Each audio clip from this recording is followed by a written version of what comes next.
Hello and welcome to the Hoop Collective podcast. We talk about the NBA, which we're doing on Friday morning here in Paris, but Thursday evening in New York City, where Tim Bontemps is a rare night with no game. That's true. Hello, everybody. Joining us from Dallas, Texas, it's Van MacMahon. Howdy, partners. Usually have a little quip, a little commentary. Okay. All I got is it's Friday morning. I want to get you to bed as soon as possible. So let's get fine. It's fine. We're not afraid to work here on the Hoop Collective. So I went to a NBA game tonight here in Paris, and it ended up being a 30-point game. And Victor Wembanyama was absolutely he described his night in French. I'm trusting the translation that I got as perfect. The crowd. So first off, I would describe what's going on here right now as an all-star weekend built around one player, around one person. Mm-hmm. And Chris Paul actually said when he was out there pregame, and the game was about to start, it felt like an all-star game because the court is lit with the theater lighting, with the heavy theater lighting, like you get on an all-star game. And there's just immense, pageantry around the game. It is a huge media contingent. I honestly believe, and this could be a function of just credentialing for the what it takes to get a credential for the Olympics. This is the same arena that I was in for the gold medal game, or the knockout rounds. The media contingent is larger for this than it is. There's people from all over Europe, reporters from all over Europe who've come, and the league said that they sold tickets. This capacity is 15,000 for this arena, so it's a good size arena for Europe. But for the two games, one on Thursday and one on Saturday, that they sold tickets to people from 53 different countries. Wow. I wonder how many of those are bots that are buying for the resale market. But I wonder how many of those were from Indiana, because this was a Pacers home game. Oh my God, was it not? Victor came out and said, bonsoir Paris, good evening Paris, was like, how we took the mic before the game. And Rick Carlisle was like, I don't know what he said to that crowd, but it worked. Well, I'll tell you, and he could have said pretty much anything. You said it was like an all-star game. Yeah. He was doing some things you see in an all-star game, like driving, throwing the ball off the glass and dunking it, but doing it like in the course of like legitimate competitive moments. Wemby had two different like multi-possession sequences in this game that had me, a grumpy old man, guffawing while sitting on my couch. Was one at the end of the third quarter? Oh my God. Are you serious? The man blocks a shot at the rim, in one motion grabs the rebound, leads the break. Boom, I think it was Stephon Castle, lob pass to him.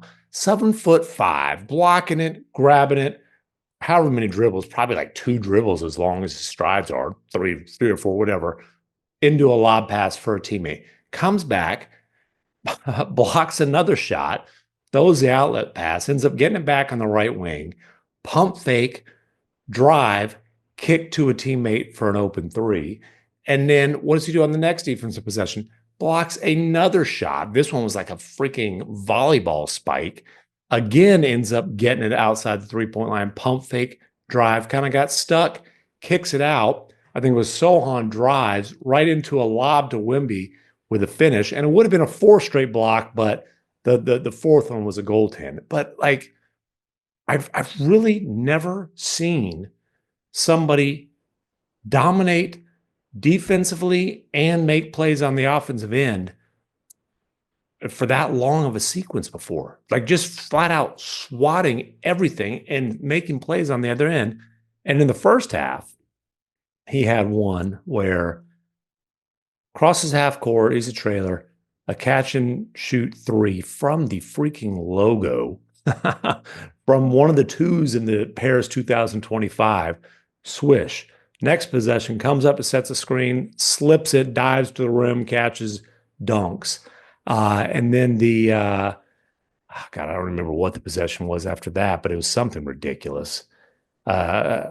and I don't remember what it was. I just remember it was three straight things. I think it might have been a drive or whatever. 3 straight possessions, 3 different ways to score, and just like the ability of this guy to dominate the game in completely different ways on consecutive possessions is amazing. And then like the shot blocking.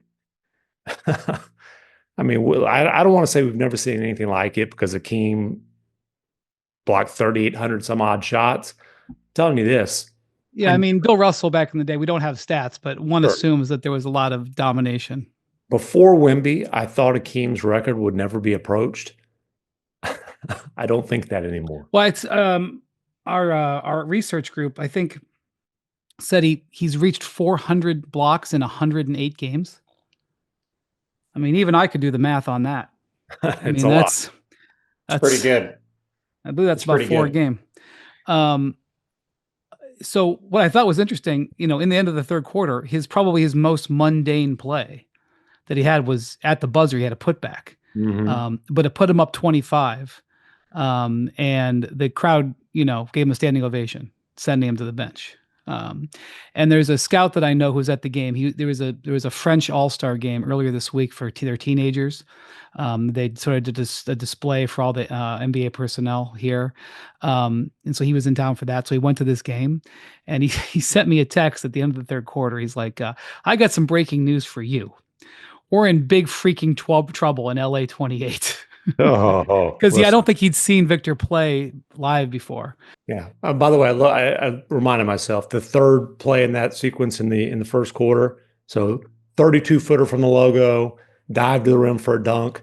Oh, just lead the fast break and a look ahead dimed at Castle. I mean, the guy's 7'5", jacking up 30-footers, dunking, leading the break, and swatting everything. It's insane.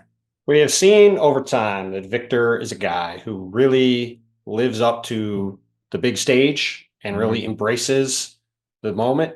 And obviously, this is the first time we've seen two games played back to back in a city over in Europe like this, and at least in Paris. I think it's the first time anywhere. And but as you said, Brian, this thing is clearly built around, hey, let's bring our new European superstar over here and make a whole week about him in one of the big glamour cities in the world, and try to, enhance the European market, which I think we'll get into some more conversation about that in a minute. And it is not surprising. We'll see what happens in the second game, but certainly it's not surprising to see Victor step up in the first game and have an absolutely monster performance and deliver in every way, shape, and form. Like we've already seen him do a bunch of times in his career, whether it's on Christmas Day, whether it's this summer in the Olympics. He has a flair for the dramatic and an ability to step up in the moment, and it's one of the many reasons why he's got a chance to be the face of the league for a long time.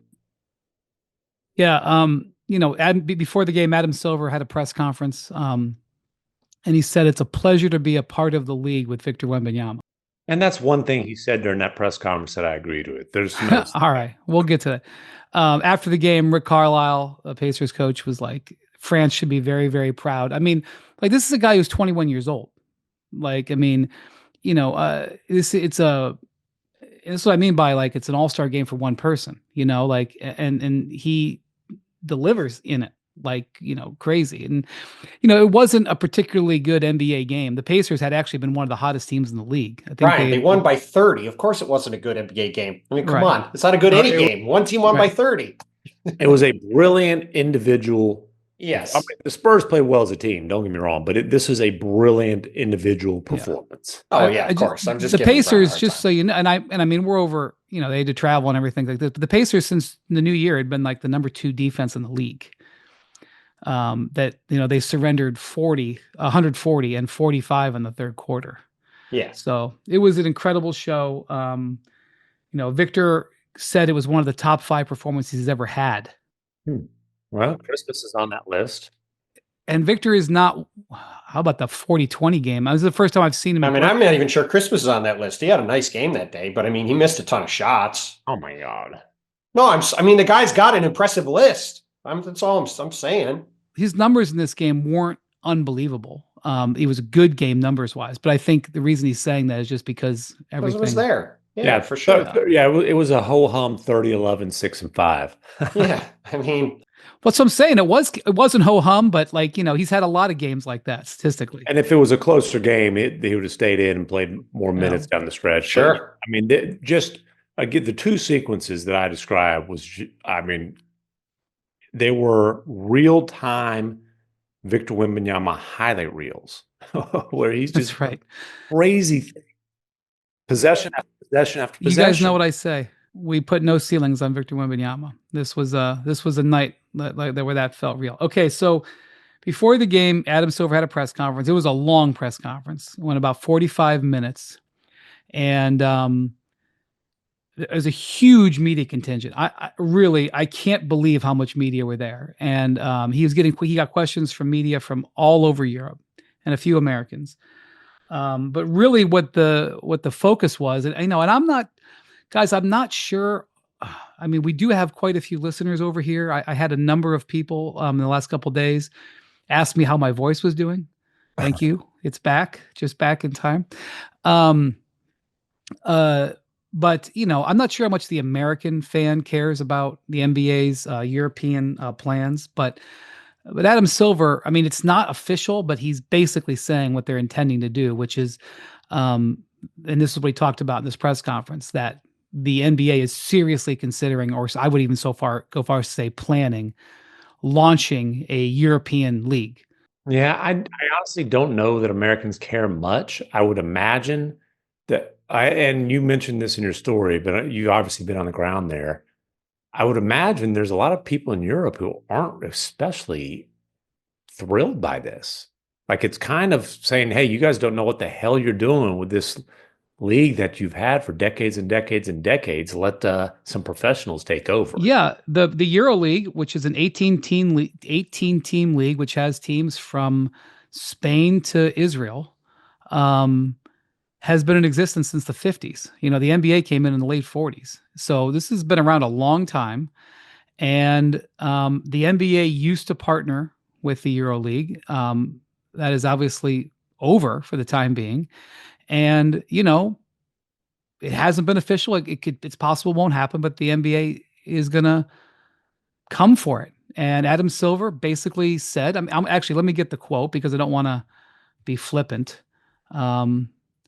But he said, while Europe continues to develop some of the very best players in the world, many of our most recent MVPs are European, we think the commercial opportunity has not kept pace with the growth of the game. And what we do at the NBA is we run leagues. We run the WNBA. We have the Basketball Africa League. We have the G League. We have a 2K video league. So we operate 5 different leagues, and we think we think it's an expertise that we have. So basically what he's saying there is they got great players over here, but their league ain't getting it done, and we think we can make a bunch more money. Now, we can parse all this. What I would say is the most important thing, Bontemps, is that expansion indeed is about to come to the NBA.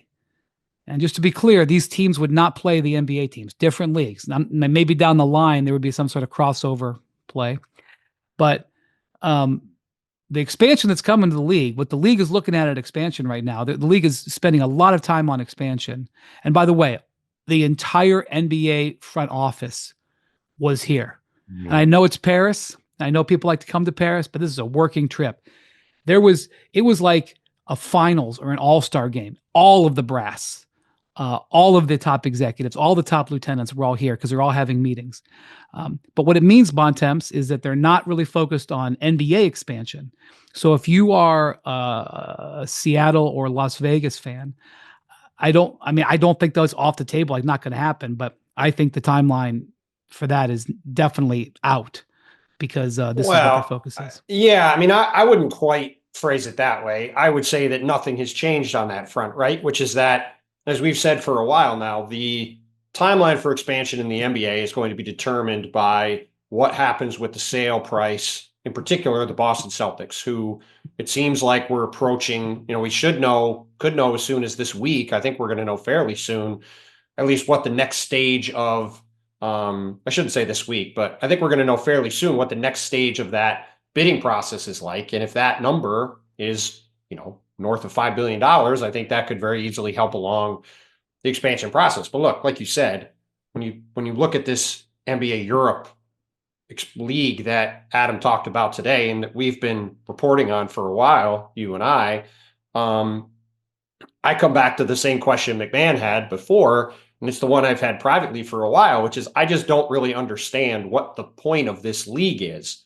I mean, the NBA would, I assume, say that, well, we'll get a bunch of expansion fees for creating these new teams, but there already is a EuroLeague that exists. There's already a bunch of teams that are playing high-level basketball in Europe. And by the way, as anybody who's ever talked to anybody who's played in Europe or has covered European basketball knows, these are not the European soccer teams that are awash in cash all the time. There's all sorts of issues with these teams on a regular basis. So I am very curious to see what the ultimate financials are of this thing and whether it actually gets off the ground, because I've struggled for the last while now that we've reported on it to really see what the logical path is to this league making sense for the NBA to do. But there's no question they're heavily interested in doing it, as they showed with having everybody there and the way they've talked about it and the way they're clearly spending a lot of time thinking about it. Yeah, it seems to me like the classic arrogant American sticking his nose where it doesn't need to be. Well, look, they've obviously put a lot of time in. We don't need to, break it way down. I would just say, just to understand the finances of Europe, there are, the average NBA salary. The euro and the dollar are pretty close to 1-to-1 right now. Maybe it's a couple cents over for the euro. 96 cents to a dollar. Looked it Okay. up. It's 96. I think it's Euros. $1.04 per euro, I think is what you're saying. A dollar's worth, I don't know, whatever. All right. Anyway, the average NBA salary, literally the average salary, is $12 million. There are 3 players in Europe who make more than 3 million euros the whole year. And none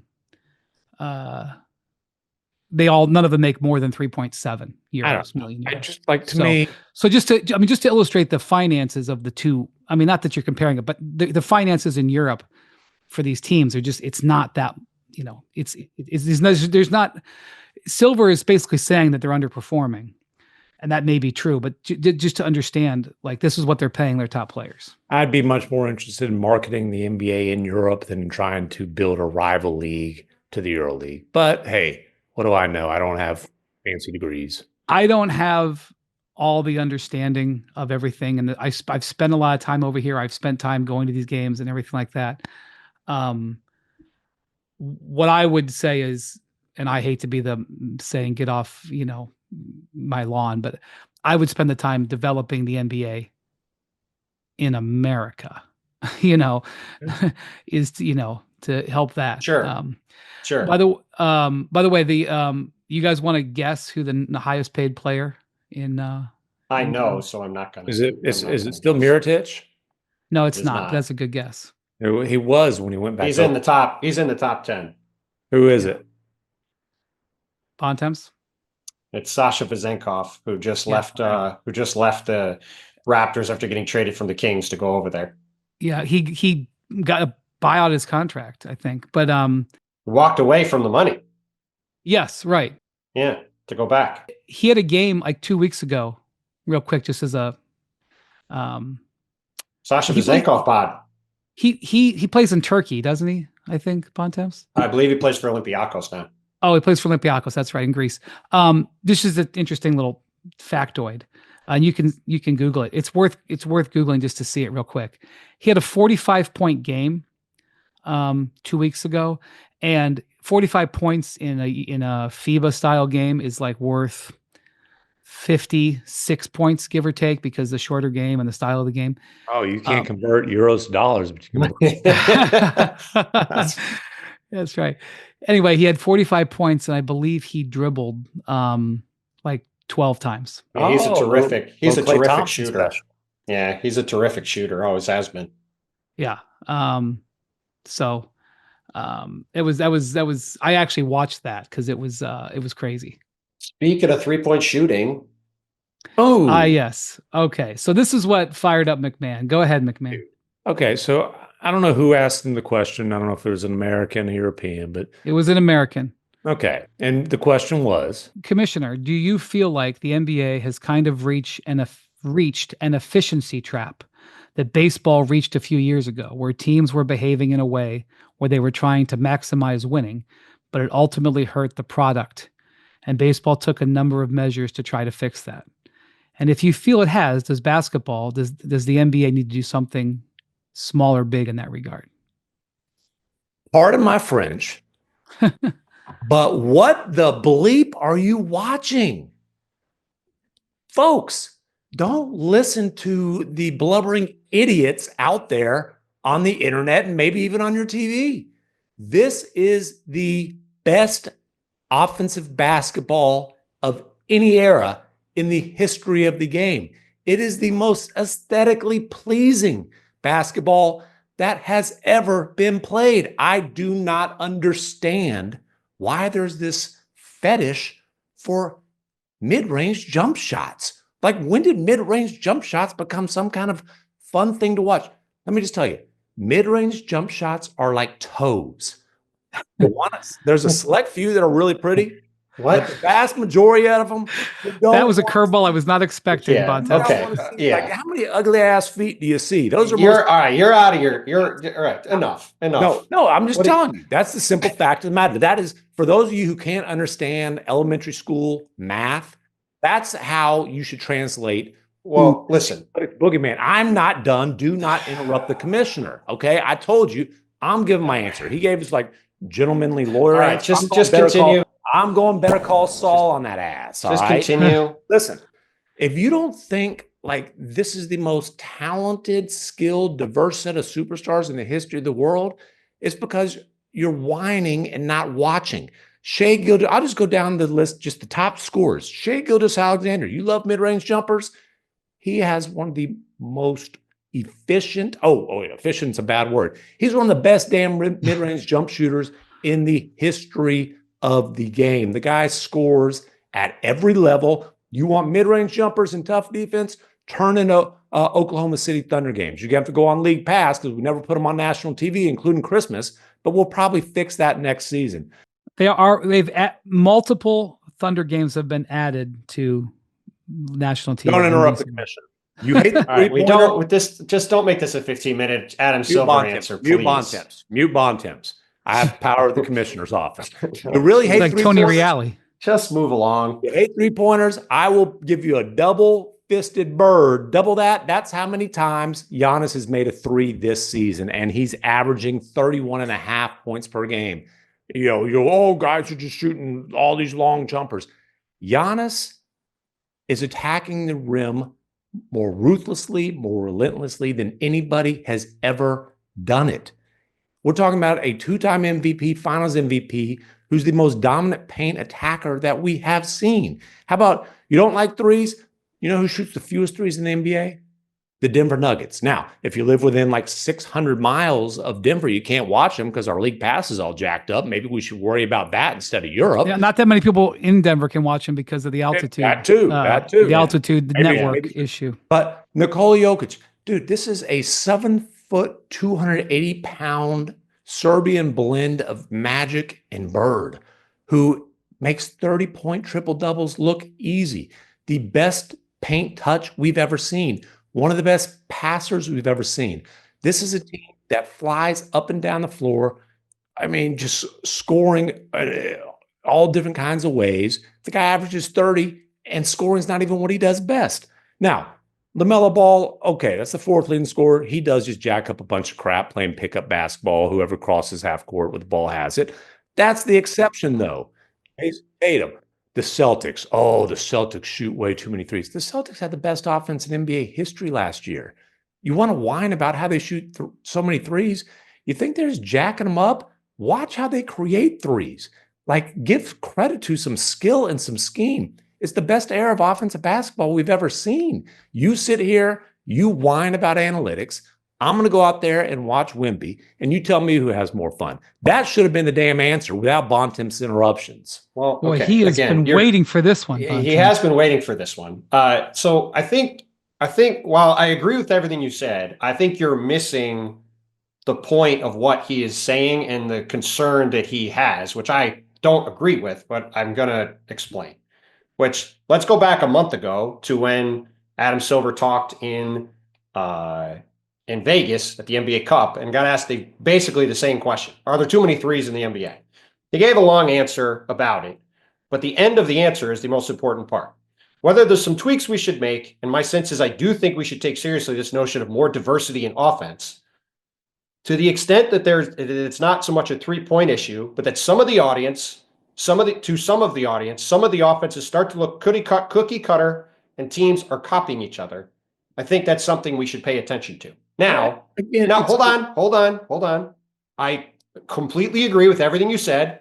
If David Stern had been sitting there giving the answer to the question, he would have said, you aren't watching Denver and Oklahoma City and Milwaukee and Golden State and Cleveland and Boston and New York all play, because they all play wildly differently and they have different styles. But that's not what the concern is, right? The concern is the NBA, which at times lives in an echo chamber, as we know, sees the online discourse about the league and sees the drops in television ratings for the league and is going, what is the problem with the league?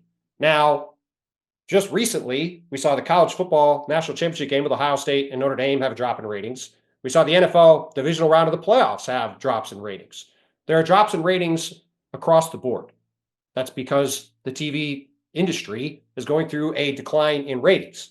So, to your point, MacMahon, building your business around trying to address the combination of echo chamber concerns and the drop in television ratings by saying we need to potentially change the geometry of the basketball court, I think is a ridiculous way to go about this. It is not what I think the former commissioner and the late commissioner would have done in this circumstance. And I would go back to what Brian said, where you have a league full of these young, exciting star players. The NBA should be focused on pushing and marketing these young star players and not worrying about things like getting rid of corner threes, which I think would be a disaster that would cause more problems than it's good, or, doing these other baseball type changes to the sport. Baseball had a problem where a generation of fans was bored with the product. I do not think that is the case with the NBA. I think the NBA is just dealing with the drop in television ratings that everyone else is. And if they react to that by changing the product on the court, I think that's going to be a very bad long-term impact on the league. And that should not be the place from which they are coming. Guess who else kind of agrees with you? Sounds like. So first off, I want to be clear what Adam Silver said today to this question. He said, the answer is, I'm not sure what we need to do. Promote your stars. The product's not broken. The product is good. Promote it. That's what you need to do. And by the way, the NBA made a nice, I think a good holistic change overall last year, allowing teams to be more physical defensively and creating a product that isn't just, hey, you can do whatever you want on the perimeter, and if you get blown on, it's a foul. I think that has been an improvement for the league across the board. I just don't see how it's a cookie cutter league. The three best players. I'll throw Luke again. in. But that's where the product. That's where he should have, to your point, defended the product, and he instead was responding to the echo chamber. Shea and Giannis and Joker and a healthy Luka are uniquely awesome players. That there's those guys are all so different. How is this a cookie cutter league? The way teams generate threes, you don't just snap your fingers and get a three. You have to generate the threes. You're discrediting the coaching and the skill development. The fact that the Celtics put 5 guys out there that can all shoot it and space and share the ball and have, usually 3 guys who can get downhill and attack that space and create.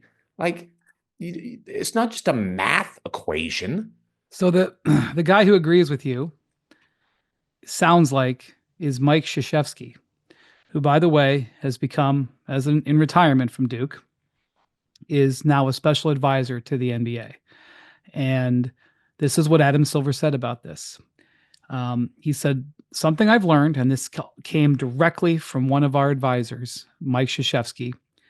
He said to me in our competition committee, be careful not to overreact. I mean, sometimes as adjustments happen, teams may swing a little too far in one direction, and then they may pull back. And then he cited that the Celtics recently have been pulling back in their threes, although I say the sample is kind of small on that. Maybe they will not. But Krzyzewski agrees with you, MacMahon. It sounds like Krzyzewski's like, let's not take away the corner three just yet. I loved basketball growing up in the 80s and 90s. It was not a better product.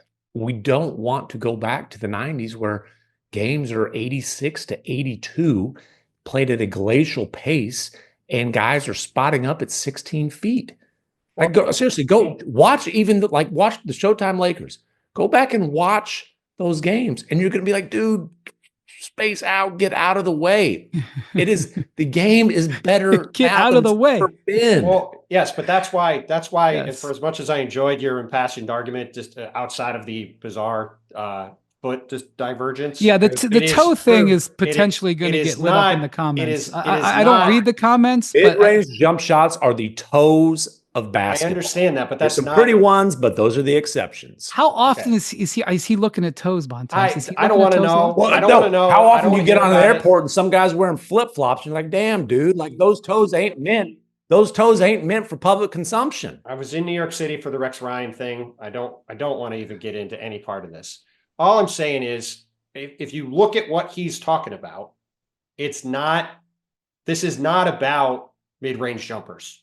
It's the league reacting to the drop in viewership and somewhere between having concern and panic about the main driver of all of its business, which is the now soon to be much larger television deal, potentially being impacted in the future. And what was that television deal? No, listen, it just got much bigger. I'm on your side here. I agree with you completely. I think that the league should be just very focused on pushing its next generation players, which, by the way, let's go back to what we're talking about here, right? Why was this a week in Paris with Victor Wembanyama? Because the NBA... He's awesome. Well, yes, he's awesome, but also LeBron James, who sometime in the next little while here is likely going to be voted a starter in the All-Star game again, he is on the way out. Steph Curry's on the way out. Kevin Durant's on the way out. So Victor Wembanyama is sitting there as the guy who is probably going to be picked first to carry the mantle forward as the face of the league. So as Adam Silver's saying, hey, we need to generate more revenue in Europe. Well, gee, we're going to bring our bright young European star here for a week. We're going to plop him down, and we're going to turn this into a one-man show for a week where it's just, look how incredible this guy is. That is what the league needs to be doing in America all the time. They need to fix the league pass situation. They need to focus on promoting the product. Networks, the local TV situation. All of it. They need to fix all of that, and they need to focus on promoting the product, not worrying about changing the court. Basketball fans should not have to jump through hoops to watch basketball games. That's a ton bigger problem. But dude, I watch basketball every single night. Either I'm at a game or I'm sitting on the couch with two TVs fired up. And I'm telling you, the league is a fun freaking league. Now, there's problems, but it's not the quality of play. It's certainly not the star level in this league. Shai Gilgeous-Alexander, amazing. Joker, Giannis, and Edwards. We can go on down the list. Load management, that whole thing, and the league's trying to get its arms around that. I think it's made a little bit of progress. That's a problem. You know, if I buy a ticket, I need to have some confidence that the star that I'm going to see is actually going to be on the floor. Well, the 15,000 fans that bought tickets tonight saw the star. And before we move on, I just want to say this. And there's, recordings of me talking about how I feel like the 3-point is a little bit out of balance. And I stand by that. But I'm also going to stand by this. And I've decided this is my mantra. The David Stern rule, which is bet on the beauty of the game. 100%. And I'm betting on the beauty. And that's just, that Adam Silver needs to hear that and repeat that. That should have been his answer to that. The game is not broken. Analytics people don't. It's a boogeyman for all analytics. Yes. By the way, analytics is not saying nobody should ever shoot mid-range shots. I'm telling you, the OKC analytics department is not talking to Shea. Shea, Well, don't shoot. He's shooting 54% on those. One thing that Adam did say tonight, and I don't want to read this whole answer, but one concern that he voiced was he's talking to some players who have said, look, sometimes I've got a wide open shot, at the rim or something. And, I'm being taught that that's not the good shot. Then that's either bad interpretation of analytics, bad coaching, or a player who doesn't know what the hell he's being told. Well, I mean, MacMahon is strong on all this. Seriously. Have you talked to a coach who said, I want my players passing up dunks to kick it out for a three? No one's coaching that. That's not happening. There's some actions that imply that that's being coached. We don't see it every night, but we do see guys pass up open shots. Okay. Your point has been made, MacMahon, and that is that you are looking at a lot of feet. There's been a trade. I'm very selective about the feet that I look at, and I'm right now is just Jackson, help me out. Help me out with this, Jackson. Jackson's passed out. Jackson's on the floor. Brian, change the topic. We had a trade since we last podcast. We had a trade, and that trade involved draft picks. And it was the most unique trade for a draft pick trade that I can remember, where the Phoenix Suns traded their 2031 pick unprotected for 3 picks with the Utah Jazz. And I actually want to point this out because I didn't completely understand what the Jazz, exactly the Jazz motivation here. The Jazz own the Cleveland Cavaliers picks in 25, 27, and 29. That is a product of the Donovan Mitchell trade. They own the Minnesota Timberwolves picks in 25, 27, and 29 from the Rudy Gobert trade. And they own the Los Angeles Lakers pick in 27, which I think is a product of top four protected. And that was the Russell Westbrook salary. Mike Conley trade. Mike Conley. Russell. Of course, they didn't get Mike Conley in that trade, but anyway. They did not. Free agency, baby. That was you could argue that was the D'Angelo Russell trade if you're a Laker. Yes. Yeah. Right, but the Jazz got it, giving up Conley and correct, eating Russell's salary. The Jazz also have their own picks in those years, 25, 27, 29. So correct. They had a situation where they had these years where they had 3 or 4 picks, and it's not ideal. And so by giving this 3 for 1, they get a pick farther out. So they push some of those picks, or at least, they push it out a little bit. And they protected themselves because what they gave the Suns was the worst pick of all those in each of those years, except in 27, where they didn't even include the Laker pick. They did include their pick in this year's draft. Like, it's almost certainly going to be the Cavs pick that goes to the Suns. Right now, the Cavs have the best record by a game or so. And if the Cavs aren't 30, they're probably going to be 29, maybe 28. But they did put the Minnesota pick and the Jazz pick in there. I think the Jazz pick is safe. But maybe not by then. Let's see what happens. He's saying this year. This year was just Minnesota and Cleveland. It was just those 2 picks. I think it was Utah as Whatever. well. It doesn't matter. The pick this year is going to be the 29th or 30th pick in the draft. Yeah. Probably. Could have just been the Cleveland pick. Right. And so I think there was sort of a belief that, as they say in the the financial media, they say this was deal heat. This was an indication that there was another deal potentially for Jimmy Butler. Like, why would you do this trade? Break down the 1 pick for the other 3 if you didn't have something else. And, as far as I know, and I think Shams has reported the same thing, that's not true. There very much could be a deal. It's deal kindling, but they still got to build the logs on that thing. Good job. That's much more rational than where you've been going. So they're just dipping their toes in the trade market. Gosh, this is the greatest. Just terrible. Bontemps, this is a trade like I've never seen before. What I would say is what I would compare it to, and I've said, is that and I'm sure I'm not the only person to say this, but it's like taking a $20 bill and breaking it into 2 5s and a 10. And you got to, you got to pay, you got to tip the bellman $5, and you got to tip the guy at the airport $5, and you got to tip the cabbie $10.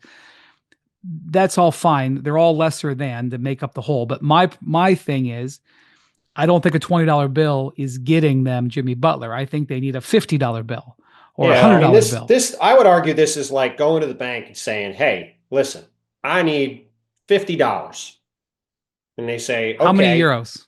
We'll give you 45 euros," and they'll say, "All right, we'll give you 2 20s and a 10, and several years from now, you're going to give us 100." And you say, "Okay, sure, I'll do it because I need the $50 right now. I got to have the $50, so I'll give you 100 down the road to take the 50 now." Now, look, I'm not going to say there's no chance that they get a deal done because it's the NBA and we've seen weird things happen. However, Justin Zanuck, who we all know and is a very bright guy, went on the Jazz Thunder broadcast last GM night. of the Jazz, just to be GM clear. of the Jazz, just to be clear for listeners, and talked about the trade. And Justin Zanuck said, "Look, we had a pick. We had 3 picks that we gave away that could not be the best pick in the draft. And we got a pick back that can be the number 1 pick in the draft." And he went on to say, "I think this is the most valuable asset in the market right now." Mm-hmm. I would agree with that. If you look at where the Phoenix Suns are at, it's not a guarantee that the pick is going to be the number 1 pick. It's not a guarantee it's going to be a lottery pick. But if you look at where the Phoenix Suns are at, where they don't own their pick for the next 7 years, and for the next 6 years, they are guaranteed to have a pick somewhere in probably the 20s in the draft. They do own their pick, but they don't control it. In other words, it can be swapped. They don't control their pick. Fair. I meant that they don't control their pick. They've torched their draft capital for through 2031 now. Correct. So perhaps they'll be a good team in 2031, but whether they are or not, it's a massive high upside swing. And by the way, every smart team in the league was going, "Hey, the Suns are really desperate to try to make a deal. This 2031 pick is sitting out there. We should go try to get that pick." Yeah, including the Oklahoma City Thunder. And this is kind of out of the Presti playbook. It's not, he hadn't pulled off this exact kind of a deal, but like Presti has done hey, we've got more picks than we can use right now. Let's push them back and sacrifice quantity for swings at high quality. And the Jazz still have 11 picks over the next 7 drafts with, by the way, a team that the roster is more than half the roster right now is college age. They didn't need a 3rd first-round pick in this draft. It's much better for them to push it back. And again, this is a swing. I'm sure I don't know this for a fact, but I will wager that their projections of the Suns in 2031 is that this will be a lottery type of pick, potentially. And I mean, Zanuck said it, potentially an extremely high lottery pick. Sure. It's a big swing. It's a big swing. And for it, like you said, for a team that had a ton of stuff already. And again, this is a trade you make if you're the Phoenix Suns. If you're way in the hole at the table and you're going back for more, right? Like, this is a team, I saw them last night. They won handily against the Nets, but even against the Nets, like they kind of wheezed their way to that game. They were up a little bit in the first half and then pulled away as the game went on. But they're just so behind the 8 ball in so many ways with this roster. And by making this trade, it's a clear admission that, well, we're going to the bank for the last thing we can possibly get, and then we're going to turn around and do whatever we can to try to improve the roster between now and the trade deadline in a couple of weeks. But fellas, I mean, you look at this team right now, and they've got the 29th pick in this year's draft now, probably, or 30 from Phoenix or from Cleveland. They've got the Nuggets 2nd round pick, which ain't going to be very valuable. They got nothing else they could trade besides these 3 late picks, and they're sitting in 10th place as of right now in the West. This is not like some team that's in the top 6 and locked into trying to get home court advantage. They're trying to stay in the top 10. Shorting the Suns is a popular strategy. I mean, hey, the Rockets did it last summer and are very happy. The Rockets gave Brooklyn back a swap and a pick over these next couple of years to get a boatload, all the KD to get draft 2 capital. picks and 2 swaps from the Suns. Which, by the way, that was a very unusual. I mean, it was the strategy was very clear, but that was an unusual trade. And so what you're seeing here is people falling all over themselves, as you said, to short the Suns. There's a line to short the Suns. Yeah, and the Rockets, when they did that, they didn't imagine. Well, maybe, I don't know. I don't think they anticipated getting a lottery pick from Phoenix this year. But that's absolutely in the cards now. And the Suns are desperately trying to make sure it doesn't happen. And they feel like they've got to move heaven and earth and convince Beal to accept a no trade clause and find a team willing to take him to make that happen and bring in 36-year-old Jimmy Butler. Well, listen, the other thing. Jimmy and KD will both be in their 40s when this pick comes up for the Jazz. It's a desperation move. Whatever way you want to look at it, it's clearly a desperation move by Phoenix. And when you look at the situation that the Suns are in right now, and you look at the situation the Milwaukee Bucks are in right now, where they don't have control of their pick for years and years in a small market. And obviously, they have Giannis Antetokounmpo. They won a title. They're trying to win another one. But like Brian knows, Cavs Corner, Stepien rule was created in the 1980s because Ted Stepien, the owner of the Cavs, traded 4 first-round picks in a row to the Dallas Mavericks.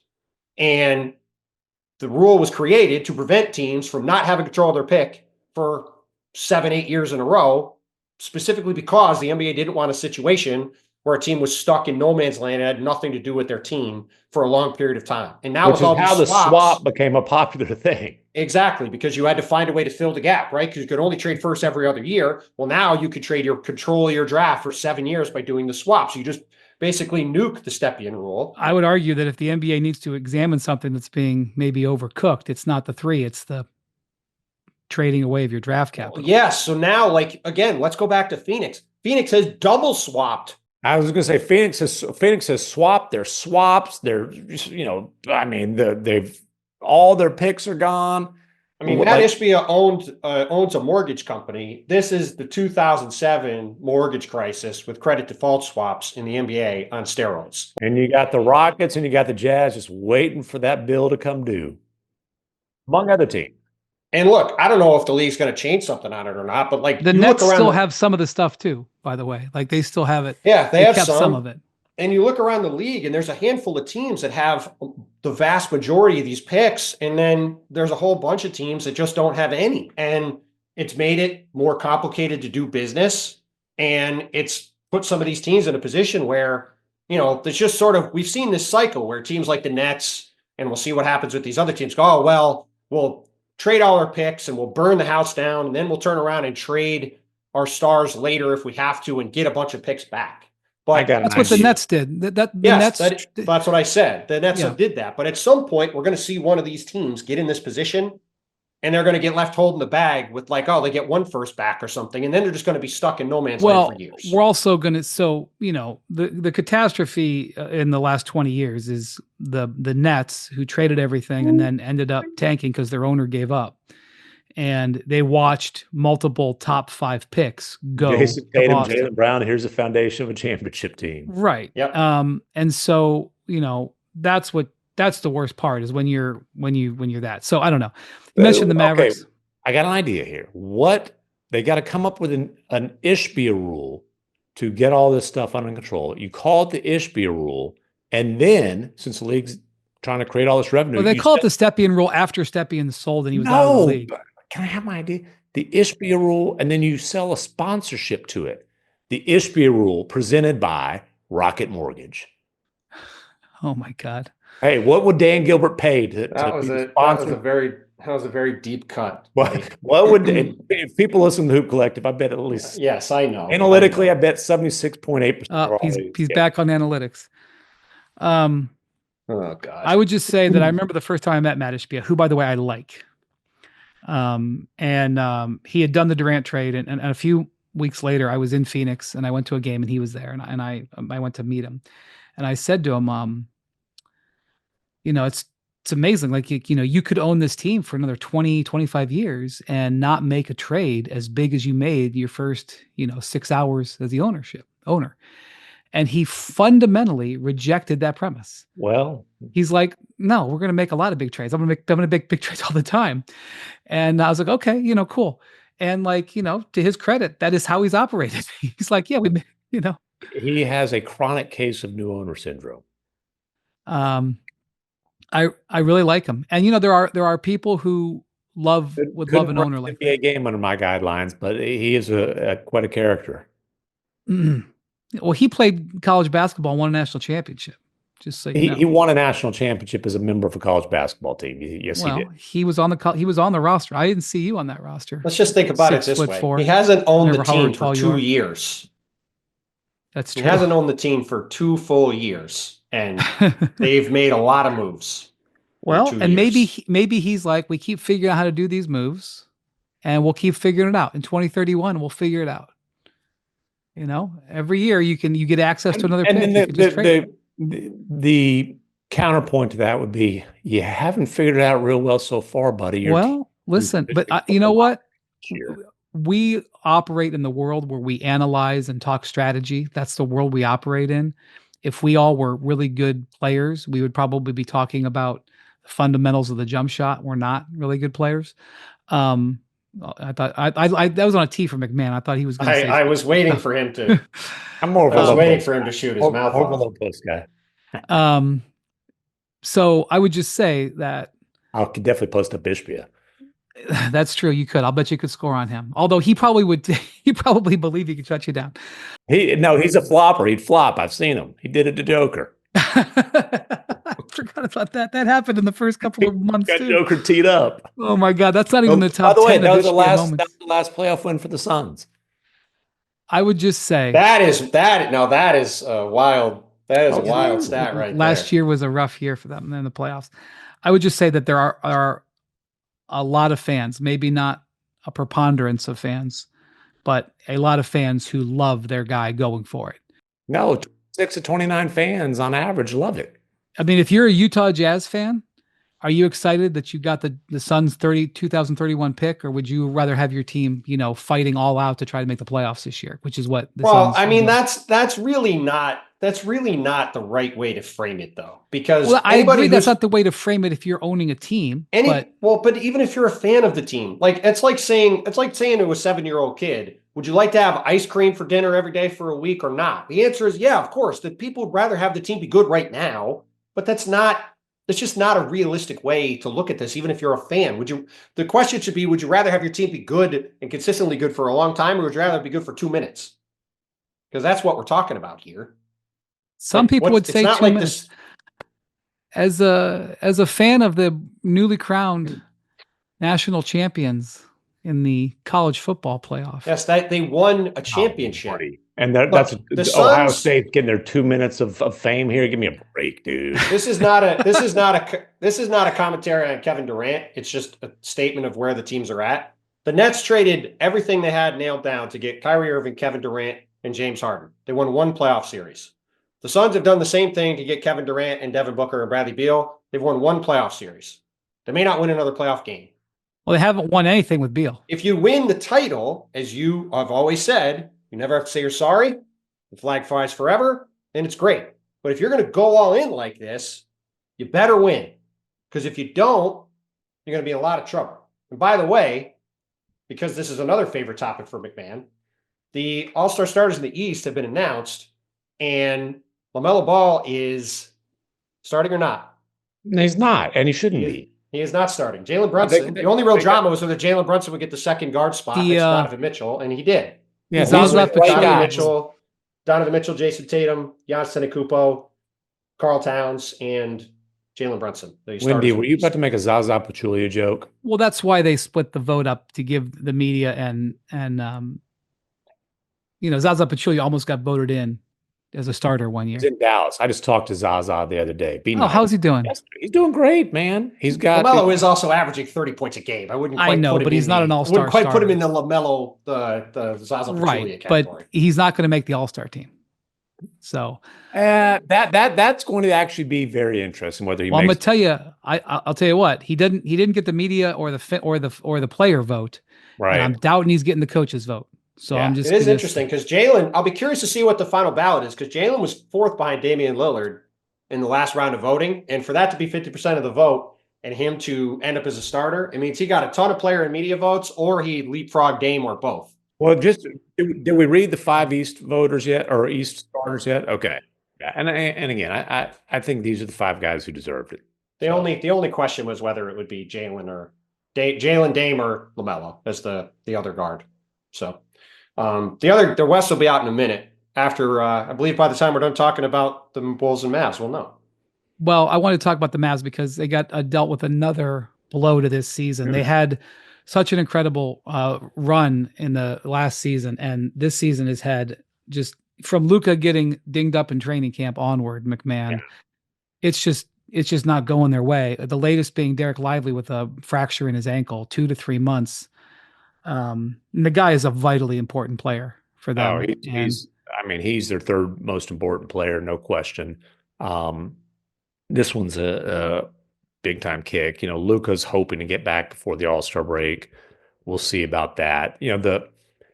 And they've taken on a ton of water since Luka went out. Going back to Christmas when he was hurt, they've lost 11 of 15 now. The schedule's not very forgiving over these next few weeks. Like they've fallen into the bottom half of the play-in picture in the Western Conference, and it's tough. The one thing I will point out, and obviously this was a team last year that made 2 major trades, picking up Daniel Gafford, picking up PJ Washington. So that was part of them turning their season around. But even after the trade deadline, it gets forgotten about.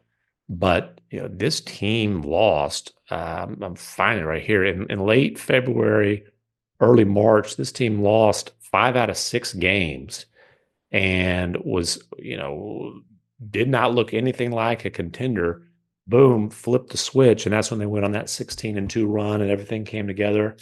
Lively though missed time during that run. He had a sprained knee towards the end of last year, missed the last 2 or 3 weeks of the regular season, was able to come back for the playoffs and play a major role. So I guess the point is, last year wasn't like it was smooth sailing for them, before the final quarter of the season. That's true. That's true. And now this is rockier. Don't get me wrong. I don't know if you're Nico Harrison, who's always made a significant trade before the trade deadline, in 3 years, 3 times, or 3 years, 4 trades, really. I don't think you can react to your medical situation, because then you're probably putting yourself in position.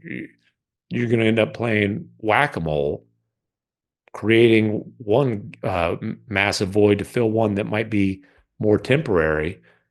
But again, they're taking on water, and the schedule just gets tougher. And it's not like, I don't think it's reasonable to think Luka's just going to come back to the rescue. And they've got to be careful, making sure he's in decent condition. They're not putting too much on, because the last thing you want is for him to come back and for him to re-aggravate that calf injury that he's had 4 times in 4 years now. Well, I had 2 questions for you, MacMahon, about the Mavs. One was, to your point, let's set aside, I obviously agree with you, they shouldn't react to the injury stuff. If they are going to be aggressive like they have been under Nico Harrison typically, what do you think makes sense for them to try to do in terms of changing the roster, like positionally? And I've also noticed of late that it seems like they've gone away from Clay at the end of games on more than one occasion, which we've obviously talked about going back to the summer. Is that sort of a gradual shift toward that happening on a regular basis now that we're halfway through the year? Listen, Clay closing is a game by game kind of a situation now, and obviously everybody wants Clay back, or wants Luka back. Clay, by the way, is out himself right now with an ankle. They're playing in Oklahoma City tonight, second end of a back-to-back. He'll have missed both games. But Clay really needs Luka back, because his numbers are much better with Luka on the floor, which makes sense. Like, he's the guy who needs looks created for him, and Luka's as good at creating open threes for teammates as probably anybody in the league. It's no secret, like, they've been calling around and kind of exploring a way to get that primary defender type of guy. They've put that on PJ Washington this year, and probably asking too much. I think Najee Marshall's been good for them, but they've missed having Derek Jones as a guy who 1 through 3 really, I would say more so than 1 through 4, but 1 through 3, like Derek Jones Jr. would take the toughest assignment and would, just compete there. They miss having that on-ball defensive presence. So I think if the Mavericks do something in the trade market, that's the most likely scenario. And we'll see if there's something out there that makes sense for them. There's a lot of time left in the season, is what I would say about the Mavericks. And yeah, if you don't have the number 1 seed, which you're not getting anyway, you're going to have to do something on the road anyway. So well, they were on the road to start every single series last year. That's true. Certainly not ideal. They were playing well before Luka went down, and they've had a lot of misfortune since then. And I don't think this is gonna be a sudden turnaround starting right now. And I mean, I would say it's pretty likely they're gonna have to fight their way in via the play-in. Well, listen, the other thing you're looking at, if you are a team like Dallas, right? We just talked about how the Suns are all over the place. We'll see what happens with them over the next couple of weeks. Steph Curry and Shea are starting in the backcourt. Steph Curry and the Warriors are in a lot of trouble. They just lost last night in Sacramento. We'll see what happens in their game tonight against the Bulls. And the Bulls are coming in rested. They're playing the second night of a back-to-back. They're in free fall. Big time. Listen, Steve Kerr played Guy Santos and Quentin Post down the stretch. Quentin Post, if you haven't heard from him, it's fair. He got drafted late in the second round this year. And Steve talked openly about the fact that they just need more spacing on the court for Steph. And if you I watched the final few minutes of that game, the Kings essentially just double-teamed Steph the second he got to half court, made him pass the ball, and the Warriors had no answer for that. So if you're the Mavericks and you're looking at this, you're saying, all right, Golden State's in trouble. Phoenix is in trouble. Yes, we're banged up, but if we could just tread water, it's not like I don't think they're in a ton of danger of falling out of the 10. And as long as they're in the 10, obviously you want to be higher. But if they are healthy come playoff time, as you said, MacMahon, they're not going to be afraid of going on the road to play a playoff series. They did just fine doing it last year. No, and listen, Thunder Mavs, I think, is going to be a really good rivalry over time. Started last year. I'm not saying anybody's scared of anybody on either side. I'm just saying if you're the Thunder and you win 70 games, you have the Mavs as the 8th seed as your reward. That's probably not the one that they would draw if they had a choice. I'll put it like that. No, for sure. And just to fill out the rest of the West starters, no surprise, Steph, Shea, Jokic, Durant, and LeBron James in the All-Star game for the 21st time in his career. Yeah, those were very strongly the voters' choices, the fan vote. By the way, the starter thing, I'm not even gonna. I think I'm gonna pass a rule here that we're not gonna talk about the All-Star game, like even while it's going on. We may talk about I'll be on a tropical island. God, it'll be great for you. Because there's going to be 15. There's actually going to be 20 starters because there's going to be a bunch of rookie/sophomores. There's going to be 15 starters because there's going to be 3 different teams made up of these guys. Shirts versus skin.